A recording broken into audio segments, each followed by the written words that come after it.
शिव पुराण कथा। पद्मा पिंपलाद की कथा। हिमाचल पिंपलाद की कथा सुनकर आगे की कथा सुनने की इच्छा करने लगे कि पिंपलाद ऋषि और पद्मा ने आगे किस प्रकार और कहाँ निवास किया। तब वशिष्ठ जी बोले, हे पर्वतराज, वह पिंपलाद अत्यंत वृद्ध थे, मुंह पर झुर्रियाँ पड़ रही थी, दांत नहीं थे, कमर झुक गई थी, कांप कांप कर चलते थे। इस प्रकार बूढ़े मुनि पद्मा को अपने यहाँ लाकर कुटिया पर निवास करने लगे।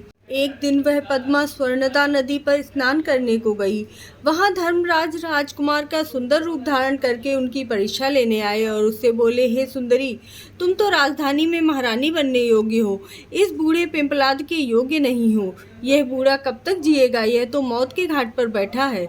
इस प्रकार इस बूढ़े को त्याग कर मेरे साथ चलो, मैं तुम्हें हृदय की रानी बनाऊंगा। और ऐसा कहकर पद्मा को पकड़ने को आगे बढ़े।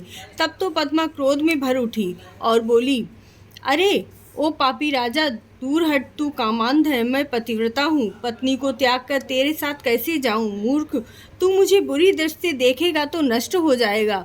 तब तो पद्मा के इस शाप को सुनकर धर्मराज अपने असली रूप में सामने आए और बोले, माता, मैं तो तुम्हारी परीक्षा लेने आया था, मैं तो सदा पर स्त्रियों को अपनी माता मानता हूँ।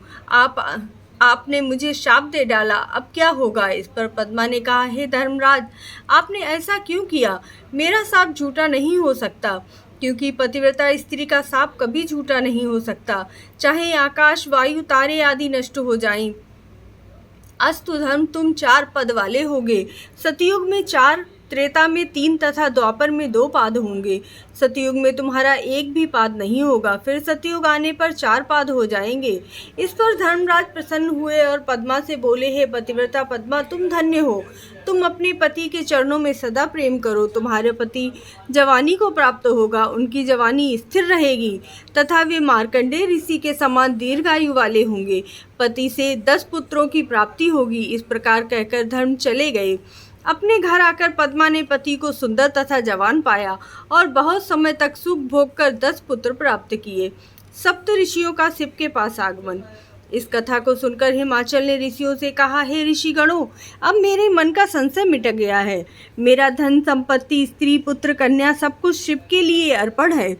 इतना कहकर फिर कहा, मैं वस्त्र अलंकार से युक्त पार्वती का शिव के साथ विवाह करने को तैयार हूँ, मेरा दृढ़ संकल्प है। तब सब ऋषि आनंद पूर्वक हिमाचल को और पार्वती को आशीर्वाद देकर असंधति के साथ भगवान शंकर के पास चले गए। शिव जी को सब वृत्तांत सुनाया और हिमाचल के द्वारा शिव जी को पार्वती को दान करने की बात कही और उन्होंने शिव जी से कहा, हे नाथ, अब आप विवाह की तैयारी करें, समस्त देवगणों को निमंत्रित करें।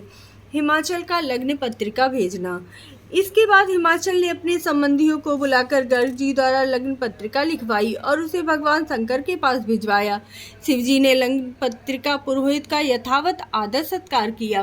तब हिमाचल ने विवाह की सामग्री इकट्ठी कर ली और मद्राचल, उदयाचल, अस्ताचल, विंध्याचल, त्रिकुट, चित्रकूट, बैकुंठ, श्रीगिरी आदि पर्वत तथा गंगा आदि सभी नदियां हिमाचल के घर निमंत्रित होकर आईं। हिमाचल ने उनका सत्कार करके सुंदर सुंदर स्थानों पर उन्हें बसाया। इसके बाद हिमाचल ने विश्वकर्मा को बुलाकर सभी आगंतुकों के लिए आवास स्थान बनवाए। विश्वकर्मा ने विवाह मंडप की अद्भुत रचना की। मंडप 10,000 योजन लंबा चौड़ा था, जो 40,000 कोस तक फैला था। उस मंडप में विश्वकर्मा ने अनेक प्रकार के स्थावर, जंगल, पुष्प, स्त्री, पुरुष, विष्णु, इंद्र, नंदीश्वर, लक्ष्मी आदि की मूर्तियां बनवाईं, जो रत्न जड़ित और स्वर्ण की थी। वहां जल, थल और थल में जल दिखाई पड़ता था, उसे देखकर देखने वाले का मन मोहित हो जाता था। शिवजी का देवताओं को निमंत्रण। इधर भगवान शंकर ने लग्न पत्रिका के अनुसार रीति रिवाज करके नारद को बुलाया और कहा, हे नारद, तुम ब्रह्मा आदि देवताओं, मुनि, सिद्धि, ऋषि, गंधर्व आदि को मेरी ओर से विवाह का निमंत्रण दे आओ और उनसे कहना कि वे अपने वाहनों पर परिवार सहित विवाह उत्सव में पधारें। तब निमंत्रण के साथ ब्रह्मा, विष्णु आदि देवता वाहनों पर चढ़ परिवार के सहित आए। इसके बाद लोकाचार रीतियां की गईं तथा शिव का श्रृंगार किया गया। तीसरा नेत्र मुकुट बन गया, चंद्रमा का तिलक धारण किया, कंठ में पड़े सर्पों के फन ऊंचे उठकर कुंडल बन गए, चिता की भस्म से शरीर चमकने लगा, बागंबर को और मृग चर्म को वस्त्रों की जगह धारण किया। फिर विष्णु जी ने कहा, हे प्रभु, आप गुह सुना विधि से विवाह करें, जिससे आगे लोक में भी इस विधि का अनुसरण हो सके। ऐसा ही किया। तब ब्राह्मणों ने स्वतिवाचन किया तथा मंगलिक कार्य करके शिव ने ब्राह्मणों को नमस्कार किया और बारात सजाकर प्रस्थान किया। वर यात्रा। ब्रह्मा जी बोले, हे नारद, उस समय महादेव ने अपने नंदीश्वर आदि गणों को चलने के लिए आज्ञा दी और कुछ वहां रक्षा हेतु ठहर गए। उस समय गणों के स्वामी शंख कर्ण करोड़ों गणों को साथ लेकर चले। कटाक्ष ने 10 करोड़, विषम तथा विकृत के साथ 8-8 करोड़ गण चले। इस प्रकार अन्य हजारों गण करोड़ों की संख्या में गणों के साथ सज कर बारात में चल दिए। विष्णु भगवान ने अपने वाहन गरुड़ पर चढ़कर मध्य में चलने लगे। ब्रह्मा जी बोले, मैं भी वेद पुराण आदि धारण कर सनक तथा प्रजापतियों के साथ साथ चलने लगा। भगवान शिव सर्पों के आभूषण से विभूषित होकर चलने लगे। उनके साथ चंडी देवी सदाशिव की बहन बनकर सिर पर सोने का कलश लेकर परिवार के साथ एवं वाहन के साथ वहां पहुंच गईं। वहां भी विलक्षण चरित्रों को करती हुई सब गणों को आगे करके चलने लगी। इस प्रकार शिव की बारात हिमाचल के नगर की ओर चल पड़ी। ब्रह्मा जी बोले, हे नारद, तुम भी बारात में जा रहे थे। तब शंकर भगवान ने विष्णु की सलाह से तुम्हें हिमाचल के पास भेजा। वहां पहुंचकर तुमने विश्वकर्मा के बनाए हुए मंडप को देखा। उसे देखकर तुम अपनी सुध खो बैठे। वहां हिमाचल पुत्र मैनाक के साथ तुम बारात में लिवाने आए। तुमने मंडप की विचित्रता और मायापूर्ण रचना का वर्णन किया। इंद्र डरने लगा कि मैं त्वष्टा के पुत्र को मार दिया था, तब पर्वतों के पंख काट दिए थे। इससे मेरे ऊपर कोई बदला लेकर प्रहार न कर दे।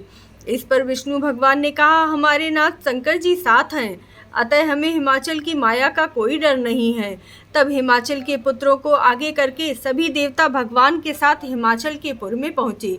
देवता तथा पर्वतों का मिलाप। भगवान शंकर की बारात को आया हुआ जानकर हिमाचल पर्वतों को साथ लेकर आगवानी को आए। शिव बारात को देखकर हिमाचल चकित हो गए। जिस प्रकार पश्चिम और पूर्व के समुद्र आपस में मिलते हैं, उसी प्रकार देवता तथा पर्वत परस्पर मिले। फिर शंकर भगवान की आज्ञा से सभी को यथास्थान ठहराया गया। इसके बाद हिमाचल ने पुत्रों को भेजकर शंकर जी को मिलने की इच्छा से बुलाया। मैना बोली, मैं शिव को इस प्रकार देखना चाहती हूँ कि उनका कैसा रूप है। इधर शंकर जी उनके अभिप्राय को जान गए। देवगणों से सजी बारात आगे थी, उसमें अप्सराएं आदि नृत्य कर रही थी। मैना ने फिर विष्णु को देखकर पूछा, क्या यही शिव है? परंतु तुमने पीछे आती हुई भूतों और गणों की टोली में भगवान शंकर को दिखाया। उनके 5 मुख, 10 भुजाएं, विरूप शरीर आदि थे। उन्हें देखकर मैना भयभीत होकर मूर्छित हो पृथ्वी पर गिर पड़ी। ब्रह्मा जी बोले, हे नारद, मैना को मूर्छित देखकर अनेकों दासियां भागी और उनके उपचार करने लगी। होश आने पर वे रोने लगी। तब अपने पुत्र पुत्री नारद, सप्तऋषि आदि की निंदा करने लगी, जिन्होंने पार्वती को शिव को पाने के लिए उकसाया था। वे बोली, मैं क्या करूं? मुझे ये कौन सा दुखमय फल प्राप्त हुआ है? लोग मुझे क्या कहेंगे कि किसको कन्या दे डाली? तब तुमने मैना को समझाया कि तुमने शिव स्वरूप देखा ही कहाँ है। यह जो तुमने देखा था वह तो उनकी लीला मात्र थी। हे मैना, तुम क्रोध को त्याग कर कार्य आरंभ करो। फिर इंद्रादिक लोकपालों ने समझाया। इस पर मैना को क्रोध आया और बोली, मैं तो शिव के साथ पार्वती का विवाह कभी न करूंगी। फिर हिमाचल ने उन्हें समझाया, देखो, तुम्हारे घर सभी देवता एवं ऋषि पधारे हैं, उनके साथ ऐसा बर्ताव मत करो। तुम भगवान शंकर के भयंकर रूप को देखकर डर गई हो। वे तो अनेकों रूपधारी हैं तथा संसार के कर्ता हैं, जगत के स्वामी हैं। लेकिन मैना बोली, हे स्वामी, पार्वती का शिव के साथ विवाह नहीं हो पाएगा। मैं उसे गले में रस्सी बांधकर ऊंचे स्थान से गिराकर मार दूंगी। मैं अपने प्राणों को त्याग दूंगी। तब हे नारद, मेरे बाद विष्णु ने समझाया।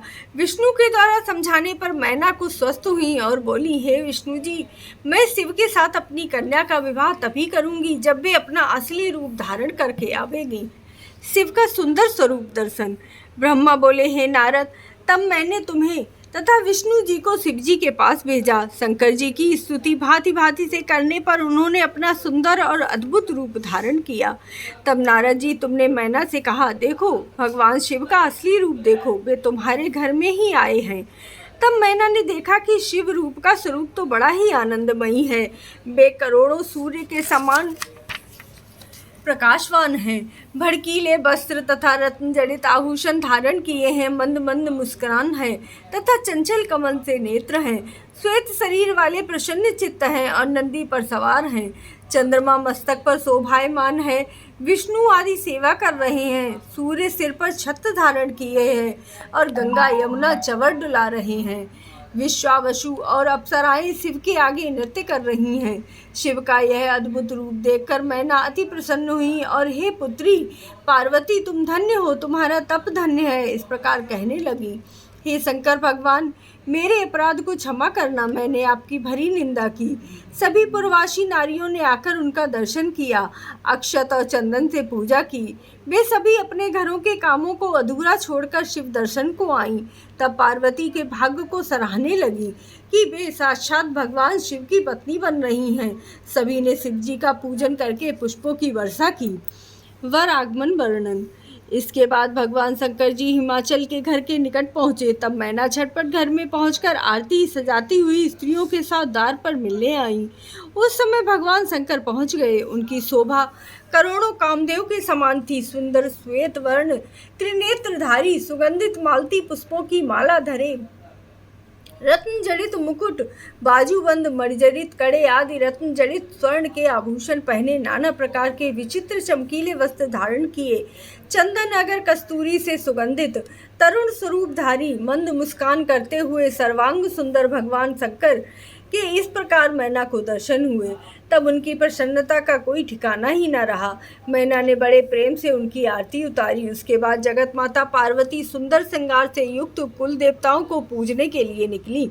इधर हिमाचल ने भगवान शंकर का वेद विध पूर्वक उपवीत संस्कार भी कराया। फिर गिरजा को वैदिक रीत से स्नान कराया। तब शिवजी के द्वारा दिए गए वस्त्र आभूषण आदि पहनाए। इसके बाद गंगाचार्य ने हिमाचल से कहा, हे पर्वतराज, लग्न का समय निकट है, अब आप शंकर जी को बुलाइए।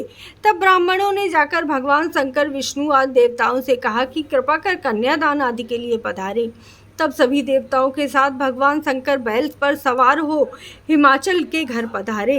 इसके बाद कन्यादान का समय हुआ। पार्वती जी की माता स्वर्ण कलश लिए हिमाचल की बाईं ओर आकर बैठी। हिमाचल ने शिव जी से कहा, शंभो, आप अपना गोत्र, प्रवर, कुल, नाम, वेद, शाखा आदि का उच्चारण करके ब्राह्मणों को बतावे। यह सुनकर महादेव जी तो चुप हो गए और नारद जी ने वीणा की झनकार कर दी और हिमाचल से कहा, इनका गोत्र कुल क्या पूछते हो? ये तो जगत के पिता हैं, कर्ता हैं, इनका गोत्र कुल तो नाद ही है। शिव स्वयं नादमय है और नाद स्वयं शिवमय है, इन दोनों में कोई भेद नहीं है। इस पर हिमाचल आश्चर्यचकित हो गए। इधर देवता ऋषि जय जयकार करने लगे। इसके बाद संकल्प पूर्वक हिमाचल ने कहा, हे सकल जगत के ईश्वर भगवान सदाशिव, आपको मैं कन्यादान करता हूँ, आप इसे धर्म पत्नी के रूप में स्वीकार करें। यह कहकर जल सहित कन्या का हाथ सदाशिव के हाथ में दिया। जय जयकार की धुन गूंज उठी। अप्सराएं नृत्य करने लगीं। सभी प्रसन्न हुए। हिमाचल ने रत्न आभूषण, गौएं, दासियां, हाथी, रथ आदि वस्तु दहेज में दी तथा मुनिजनों, देवता शिव और पार्वती का अभिषेक किया। ब्रह्मा को मोह होना। ब्रह्मा जी बोले, हे नारद, इसके बाद मेरी आज्ञा पाकर ब्राह्मणों ने अग्नि स्थापित कराया। फिर ऋगु, यजु, शाम आदि वेदों से हवन करवाया। पार्वती जी के भाई मैनाक ने पार्वती जी को खीले दी। फिर मर्यादा के अवतार अग्नि परिक्रमा करने लगे। हे नारद, उस समय रति कामदेव की भस्म एक पोटली में लेकर शंकर जी की शरण में आई और बोली, हे प्रभु, आपके इस विवाह में सभी स्त्रियां तथा चराचर जगत प्रसन्न है और मैं ही क्यों पति के बिना दुखी रहूं। उसके नाना पाती से रुदन प्रारंभ किया। उसके रोदन को सुनकर सरस्वती आदि स्त्रियां रोकर शिव से प्रार्थना करने लगी, हे दीनानाथ, आप अवश्य काम को जीवित करें, तभी तो आप भी रति विहार का सुख प्राप्त कर सकेंगे। प्रार्थना सुनकर सदाशिव ने भस्म की पोटली पर कृपा की दृष्टि की। उससे कामदेव जिंदा हो गए। उन्होंने उठकर शिव को प्रणाम किया। शिव जी ने कहा, तुम वरदान मांगो। कामदेव ने कहा, प्रभु, अपने चरणों की भक्ति प्रदान करो तथा आपके भक्तों में मेरा अनुराग बना रहे। शिव जी ने कहा, मैं तुम पर बहुत प्रसन्न हूँ। तुम अब निर्भय विचरण करो और विष्णु जी के पास बैठो।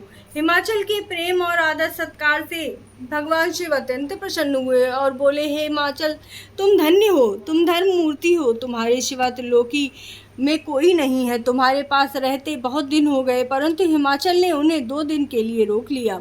2 दिन बाद सप्त ऋषियों के द्वारा देवताओं ने कहलाया कि सदाशिव आज जाने का निश्चय कर चुके हैं, तब देवता भी अपने अपने स्थान को जाएंगे। इस प्रकार मैना ने शिव जी को बुलाकर पार्वती को उन्हें भेंट किया और बोली, हे कृपा निधे, मेरी ये पुत्री पार्वती आपकी जन्म जन्मांतरों की दासी है। यह आपकी सेवा करेगी, इसको प्रेम पूर्वक पालना। इसे आपकी निंदा में भारी व्याकुलता होती है, इसे संसार में कुछ भी ज्ञान नहीं। इस प्रकार मैना रोने लगी। तब शंकर जी ने उन्हें बार बार समझाया। पतिव्रता धर्म वर्णन। सप्तऋषियों के कहने पर हिमाचल ने मैना से कहकर पार्वती जी को विदा के लिए तैयार कराया। मैना ने पार्वती का सुंदर श्रृंगार कराया। फिर एक ब्राह्मण की स्त्री ने आकर पार्वती जी को पतिव्रता स्त्री का धर्म समझाया। पति के भोजन करने के बाद भोजन करें तथा पति के सोने के बाद सोवें। पति से कभी बोध न करें, उसका आज्ञा का प्रेम पूर्वक पालन करें। पतिव्रता कभी द्वार पर खड़ी न होवे, दूसरे के घर बिना कारण न बैठे। पति के काम की वस्तुएं तथा स्थान घर के काम संभाल कर रखे। घर के काम काज की चतुर होवे। पति की आज्ञा के बिना तीर्थ यात्रा करना तथा किसी स्थान पर न जाए। तीर्थ यात्रा जाने की इच्छा होने पर पति का चरणामृत पान करे। पति की आज्ञा के बिना उपवास भी न करे। सोते बैठते कभी भी पति को न सतावे। वृद्ध, रोगी, धनहीन, दीन कैसा भी पति हो, कभी उसका त्याग न करें तथा न निंदा में वचन करें। शूद्र, ब्रह्मचारिणी स्त्री से मित्रता न करें। दुख या सुख किसी भी समय पति से विमुख न होवे। पति को ब्रह्मा विष्णु महेश से भी बड़ा समझे। कुटिलता से न बोले। सास जेठानी आदि बड़ों के सामने कभी जोर से ना बोले तथा ना जोर से हंसे। हे पार्वती जी, तीनों देवों की प्रार्थना से अत्रि की पत्नी ने शाप द्वारा वारा से मरे हुए एक ब्राह्मण को जीवित कर दिया था। आप तो सर्वश्रेष्ठ हो तथा जगत का कल्याण करने वाली हो। यह शिक्षा तो मैंने लोकोपकार को कही है। इस प्रकार उपदेश करके तथा पार्वती जी को आशीष देकर ब्राह्मणी वहीं बैठ गई। शिव कैलाश गमन। ब्रह्मा बोले, हे नारद, इसके बाद उस ब्राह्मणी के द्वारा कहे वचन के अनुसार मैना ने पार्वती जी को पालकी में बैठाकर विदा किया। सबने पार्वती जी को आशीर्वाद दिया। हिमाचल तथा मैना ने आशीर्वाद देते हुए श्री पार्वती जी को अमूल्य आभूषण तथा धन और वस्त्र आदि दिए। तत्पश्चात हिमाचल ने महादेव जी को प्रणाम किया और विष्णु आदि देवों से गले लगाकर मिले। फिर सबको कुछ देर तक पहुंचाने गए और देवताओं से आज्ञा लेकर हिमाचल घर को लौट आए। इसके बाद शंकर भगवान सभी के साथ कैलाश पर आ गए। वहां सदाशिव ने लोकोरीति के अनुसार सभी बारातियों को अत्यंत स्वादिष्ट भोजन कराया। फिर सभी देवता शिव जी की आज्ञा लेकर एवं उन्हें प्रणाम करके अपने अपने लोक को चले गए। ओम नमः शिवाय।